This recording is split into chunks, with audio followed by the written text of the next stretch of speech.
And here we are again. Excellent.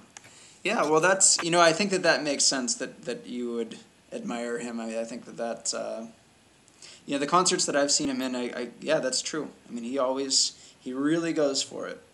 And Hmm. from the little that I've heard of you, it seems exactly the same way. So, setting a good inspiration for all of us. Um, But you can't be, I don't think you could be a great musician if you don't take some risks every once in a while, at least. hmm. Okay. Well, that's clearly. Um, yeah, I mean, I would have to. I guess what you mean by risks specifically too is playing outside of your comfort zone is what you're saying, Yeah. right? Of what you're used to. Yeah. Well, that's certainly living on the edge, and I know as an audience, it's really a wonderful place to be. I think that it is the scariest place though for a performer to go. Uh, right? I mean, Yeah, it can be, but if you're prepared enough, sometimes it works out great, but other times, you know, sometimes it doesn't work out. But I think the best thing is just, if you're prepared enough, just see what happens, play what you feel. Some days I will play more safe, and there's a good time for that, and other times I will say, okay, well, I'm really just going to go for it this time. I think I'm prepared enough. so this leads me to a really important question, I think, and it's so what is your attitude on this kind of thing? Like where, let's you really do have a bad day. We all have them, right? What how do you Yeah. take that? I mean, what do you do?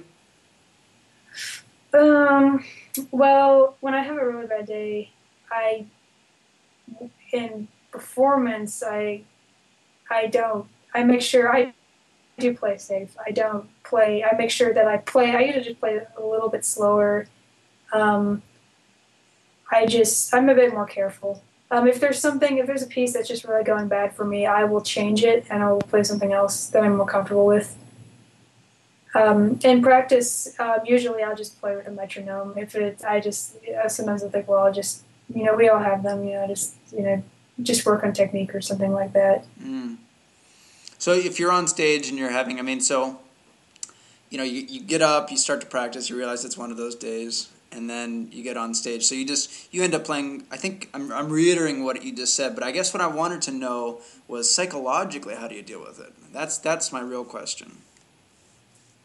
Don't think about it. Don't think, oh, this is just gonna suck. It's gonna be terrible. Basically, the less I think about it, the better it'll go. Okay, so there's a certain detachment from it that happens then.